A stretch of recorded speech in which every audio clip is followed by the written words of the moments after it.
여러분 안녕하십니까? EBS 초대석 정관영입니다. 아프지 않고 오래 사는 것, 모든 사람들의 꿈입니다. 그런데 이 무병장수를 향한 인류의 가장 최대의 적은 바로 암이죠. 우리 한국인 사망 원인 1위도 바로 암입니다. 그래서 오늘 이분을 모셨는데요. 이분께서는 암, 사람이 오래 살다 보면 누구나 걸리는 만성병의 하나다, 이렇게 생각해야 한다고 주장하시는 분이에요. 세계적인 암 치료 전문가이십니다. 특히 폐암 분야의 최고 권위자이신 이진수 박사님을 오늘 스튜디오에 초대했습니다. 어서 오십시오. 네, 안녕하세요. 예. 반갑습니다. 네. 제가 방금 잘 소개한 거 맞습니까? 예, 맞습니다. 암 별거 아닙니까? 별거 아니라고는 할 수는 없지만 예. 별건데 예. 우리가 생각을 바꾸면은 쉽게 극복할 수 있고 치료할 수 있다, 이렇게 생각하시면 됩니다. 그러니까 어떤 생각을 어떻게 바꿔야 됩니까? 지금까지는 암 걸리면 죽는다 네. 그랬는데, 암 걸리면 죽는다가 아니고 사람이 태어나면 죽는다.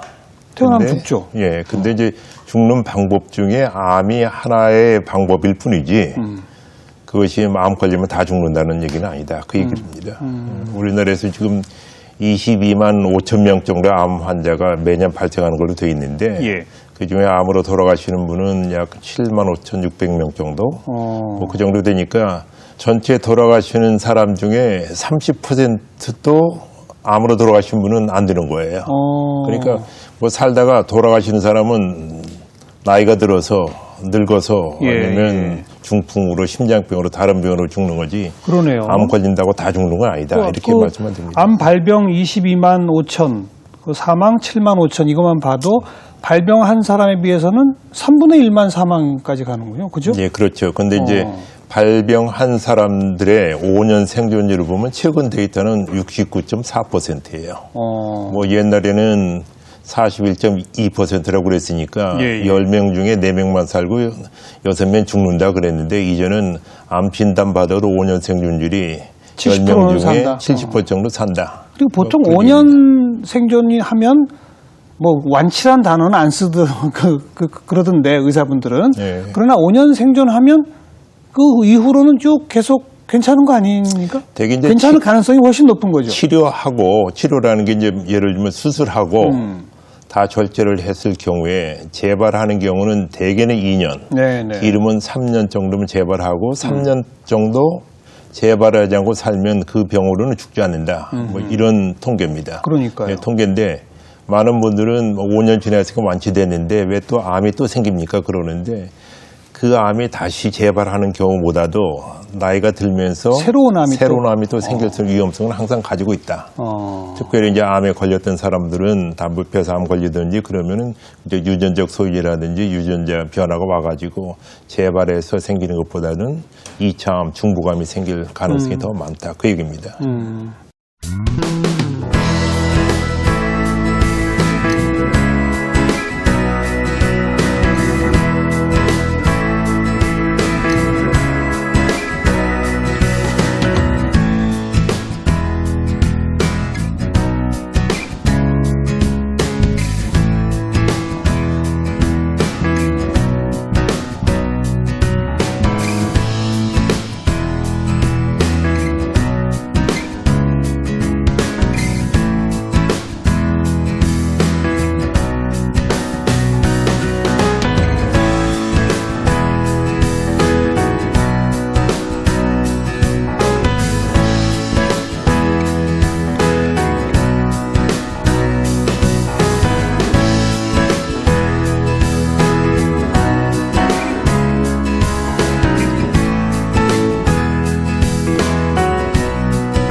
어쨌든 한국인의 사망 원인, 아까 전체 사망 가운데 암 때문은 한 30%라고 하셨습니다만 28% 정도가. 그래도 어쨌든 원인 1위인 건 맞죠? 맞습니다. 그죠? 그러니까 무서운 거예요. 예, 우리나라에서 통계가 발표된 것이 83년도부터 통계청 발표했었는데, 그때부터 우리나라의 사망원 1위는 암이었습니다. 근데 미국 같은 경우에는 1900년대부터 통계가 나오는데 예. 그때는 사망원 1위는 심장병이에요. 예. 심장병이고 암은 2위에서 이제 올라가고 있는 추세고 우리나라는 심장병이 올라가가지고 작년도 같은 경우에 우리나라 사망 원인 2위가 됐는데 이제는 암도 2년 연속해서 발생률이 좀 떨어지고 있습니다. 그래도 좀 다행인 거죠. 예, 예. 그러니까 그만큼 암이 무서운 거는 맞지만 이제 치료하면서 치료가 되는 확률은 훨씬 높아졌기 때문에 높아졌고 새로운 예. 약제도 많이 알겠습니다. 개발되고 있고 그러나 발병은 점점 늘어나죠. 늘어날 우리- 수밖에 없는 것이요. 예. 우리나라 평균 수명이 1960년대 60세. 맞아요. 그러니까 뭐 한갑잔치 하면 드문 거다 해서 동네에서 잔치를 해줬는데 이제는 그랬는데. 평균 수명이 81세가 돼가지고 맞아요. 그러다 보니까 암이 걸릴 만큼 오래 산다 그 얘기입니다. 옛날에는 뭐 담배 피우고 그러더라도 예를 들면 담배 피워서 생기는 암이 발생하기 이전에 60대 이전에 돌아가시면은 암 안 걸리고 그냥 다른 병으로 노안으로 습관으로 돌아가신다 그런 얘기죠. 예. 그래서 어떤 통계를 보니까 우리나라 국민 3명 중에 1명은 암에 걸린다. 맞습니까, 이거? 이제 현 수준에서 모든 사람이 계속 평균 수명 80일까지 살다 보면 산다면? 누적돼서 암에 걸릴 확률이 뭐 36.6%가 그래요. 그러니까 3명 중에 1명인데 남자는 2명 중에 하나라고 최고되는데 현재 우리나라에서는 한 40%. 5명 중에 2명 정도는 암에 걸리고 여자는 3명 중에 1명 정도. 근데 미국 데이터에서는 남자는 2명 중에 하나가 암에 걸리는 걸로 되어 있습니다. 평균 수명까지 산다면? 예. 그건 왜 그런 겁니까? 뭐 평균 수명까지 산다고 누구나 심장병이 오거나 뭐 누구나 당뇨병이 오는 건 아니잖아요. 뭐 그렇죠. 근데 이제 노화 현상의 하나라고 생각하시면 돼요. 그러니까 노화 현상이라는 것이 우리가 살면 세포 분열을 해가지고 속에서 머드셀에서 이제 도더셀로 이제 2개가 분열해서 생기는데 그 분열 과정에서 이제 유전자를 이제 새 세포에 전달해 줘야 되잖아요. 예. 근데 그 과정에서 이제 발암 물질에 노출이 되면 유전자에 변이가 오게 되는 거예요. 이것이 물론 이제 수정해가지고 교정해서 도더셀로 가고 그렇지 않으면 죽여버리는 그런 것이 있지만 그것이 죽지 않고 살아남은 세포에 유전자가 변해돼서 누적되다 보면 나이가 들면서 그것이 점점 쌓여가지고 암이 발생할 소지가 많아지는데 그래요. 특별히 이제 발암 물질에 노출되어 있으면 그것이 더 촉진되는 거죠. 그러니까 심장병, 당뇨병 이런 것과는 확연히 다르군요. 암은 누구에게나 세포 분열 과정은 없을 수가 없기 때문에. 없을 수 없기 때문에 그 누구에게나 과정 중에서 이제 소위에서 이제 환경 오염이라든지 이런 것도 있지만 특별히 이제 뭐 담배라든지 발암물질 노출 뭐 이런 것들이 큰 문제 중에 하나죠. 그렇다면 왜 그런 거 있지 않습니까? 암에 걸리셨습니다. 이런 얘기 들으면 누구나 다 첫 번째 반응이 왜 나한테? 예. 이런 그 부정과 거부의 반응이 온다고 하던데. 그렇죠. 예. 근데 지금 통계로만 말씀을 들어보면 예. 나한테도 오겠지 이렇게 생각해야 되겠군요. 결국은 오래 살다 보면 그러니까. 뭐 흰머리 나고 얼굴에 주름살 생기는 것은 노화 과정 중에 하나라고 생각하시면 됩니다. 뭐 제가 농담으로 그런 얘기 하지만 뭐 암에 안 걸리는 방법은 있습니까? 그러면 발병하기 전날까지만 사시면 절대 안 걸린다 그러는데. 예. 근데 이제 그건 이제 근데 하필 우리가 그 정할 말씀, 수 없고. 하필 그 말씀하시면서 지금 저한테 있는 흰머리와 주름을 꼭 얘기하셔야 되겠습니까? 그건 모든 사람은 이제 다 나오는 거니까요. 예. 저도 주름살이 있고. 나이 들다 보면 예. 그 과정 중에 하나다라고 생각하시면 되죠. 뭐 언젠간 나한테도 올 거다 이렇게 인식을 해야 한다. 예, 그렇죠. 그리고 예. 치료되는 병이다. 이제 조기에 발견되면 완치가 될 수 있고, 그러니까 수술해서 아주 작은 암 덩어리를 잘라내면은 완치될 가능성이 80~90% 되고, 그러지 않고 진행되더라도 요즘에 새로 개발되는 항암 치료라든지 방사능 치료를 하게 되면 되고, 또 전이가 돼서 아니면 수술한 다음에 재발해서 전신으로 번져 있는 경우라도 약물 치료해서 할 수 있다는 얘기죠.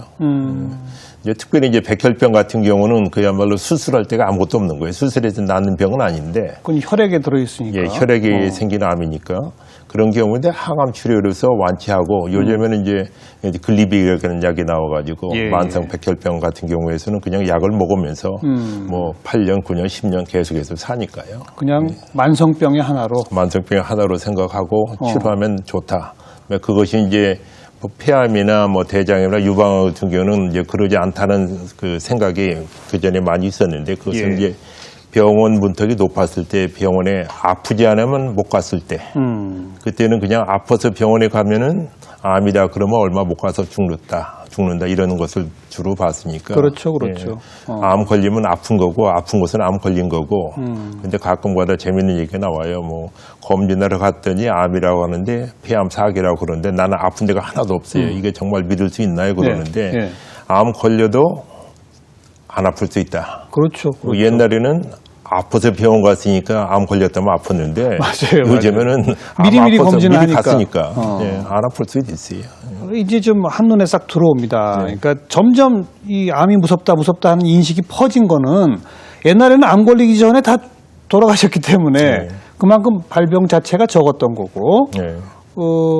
하지만 그때는 사망률은 높았겠죠. 암 사망률은 자체에 진단받으면 사망률은 높았죠. 훨씬 높았죠. 예, 예. 그러나 전체에서 차지하는 비중은 그리 높지 않았을 것이고. 근데 이제는 항상 누구나 이제 암에 걸릴 확률은 좀 더 높아지고 고령화 사회가 되면서 오래 살고 그리고 이제 발암 물질에 노출되는 건 많고 뭐 예, 이런 것들이 예, 크죠. 예. 암의 종류별로는 좀 변화가 어떻습니까? 우리 한국 위암이 제일 많았었는데 지금 전통적으로는 위암이 제일 많았습니다. 지금도 그래요? 예, 근데 이제 요즘에 지난 뭐 14, 15년 동안 우리나라에서 갑상선 검진이 너무 유행해가지고 그 검진 자체를 하지 말자는 운동도 있었잖아요. 이게 사실은 이제 국립암센터에서 갑상선 검진을 증상이 없으면은 그냥 검진을 위해서는 검진을 하지 마라. 그래요, 초음파 예. 검진을 하면은 예, 예. 그동안에 그 숨어서 있던 것이 찾아내가지고 사서 고생한다. 갑상선을 완전히 절제 수술해야 되는 그런 거니까. 그래가지고 뭐 작년만 해도 한 30%로 줄었다고 그래요. 그랬죠. 예, 이제. 그래서 아마 갑상선암이 2009년도부터 우리나라에서 가장 흔한 암으로 대두됐고요.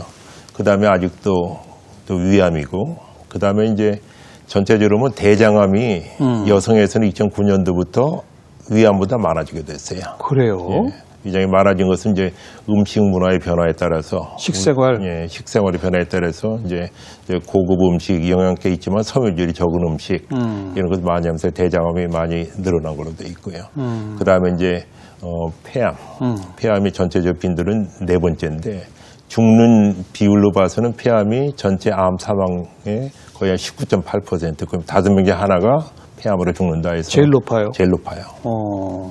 그만큼 고치기가 어렵습니까, 폐암이? 고치기는 어렵다기보다도 발견될 때 이미 전이된 상태에서 발견되니까 많아요. 발견이 어렵군요. 예, 발견이 폐암이. 안 되기 때문에. 왜 그렇습니까? 이제 되게 이제 건강진단 가면 엑스레이 다 찍고 그러지 않습니까? 엑스레이로서는 초기 발견이 안 돼요. 폐암이 안 나와요. 예, 아니 발견돼서 초기에 진단되는 수도 있지만 엑스레이 찍는다고 해가지고 폐암으로 죽는 것을 예방하지 못하는 걸로 되어 있어요. 그러니까 이제 좀 더 발전된 형태의 저설량 CT를 하게 되면 고위험군, 그러니까 담배를 피워가지고 30폐기라고 하니까 한 갑씩 30년 이상 핀 사람이라든지 두 갑씩 해가지고 15년 이상 핀 사람들이 55세 이상 되면은 발병 가능성이 높은데 그런 사람들 매년 검진을 했을 경우에 그 저설량 CT로. 그게 뭐예요? 저설량 CT라는 게? CT는 게 토모그램인데요. 그냥 엑스레이만 찍으면 평면으로만 보이는데 우리 몸을 이제 그 양파 쓸듯이 슬라이스를 해가지고 들여다볼 수 있는 컴퓨터 단층 촬영 그런 거죠? 컴퓨터 단층 촬영인데 방사선 노출이 적고. 저설량이 그런 저설량이 거예요? 그런 예, 거고. 예. 또 한 가지는 하다 보면 이제 조영제를 써야 되는데 조영제 안 쓰고 공복을 유지 않고 음식 먹고 나서 할 수 있는 그런 그 검진 방법이에요. 그걸 매년 하면은 폐암으로 죽을 위험성이 80% 그러니까 20% 줄일 수 있다라는 데이터가 나왔어요. 이제 그것 말고 뭐 방사선 가슴 엑스레이를 찍는다든지 뭐 가래 검사를 해가지고는 도움이 안 된다라고 돼 있고요. 증상도 없어요? 뭐 증상은 있을 수 있는데 가장 흔한 증상이 기침인데 담배 피는 사람은 아침에 일어나면 기침하고 가래뱉잖아요. 예. 근데 그러니까 뭐 내가 담배 피서 생겼다 해서 소위 해서 스모커스 커프라고 해서 담배 피는 사람이 이제 기침한다. 그러니까 자기가 암에 걸렸다는 생각 못하고 그거다 구별하지 못하는 거예요. 그러다 이제 담배를 펴가지고 니코틴이 다 들어가면 다시 기침 먹고 뭐 아침에 담배 피면은 이제 없어져. 뭐 이런 상태니까요. 뭐 가끔 가다가 이제 가래에 피가 나왔다. 뭐 이상하게 가슴이 아프다, 뭐 숨차다 그런 경우는 이미 진행된 상태고 그렇기 때문에 그렇죠. 그러니까 초기 폐암에서는 기침 정도밖에 나타나지가 않고 기침도 아주 심한 기침 이런 게 아니로군요. 그러니까 담배 피는 사람들이 오면서 왜 그냥 이렇게 그 정도의 기침. 근데 우리는 이제 기침하게 되면 기침한다고 한 적은 뭐 감기 걸렸다고 해가지고 감기 많이 걱정하죠. 감기에 걸리면 기침하는데 기침하는 것이 모든 것이 감기는 아니다. 그래서 이제 담배 피는 사람이 기침한다고 해서 이것이 담배 피는 사람의 기침이 아니고 폐암의 증상으로 올 수 있는데 왜 뭐 해소 기침이 있다. 아니면 뭐 병원에 갔더니 뭐 천식이래 뭐 이런 것들 이렇게 이제 다른 병으로 오인해가지고 진단이 늦어지는 경우가 있어요. 그럼 지금 이제 그 갑상선암이 조금 이제 특징적으로 갑자기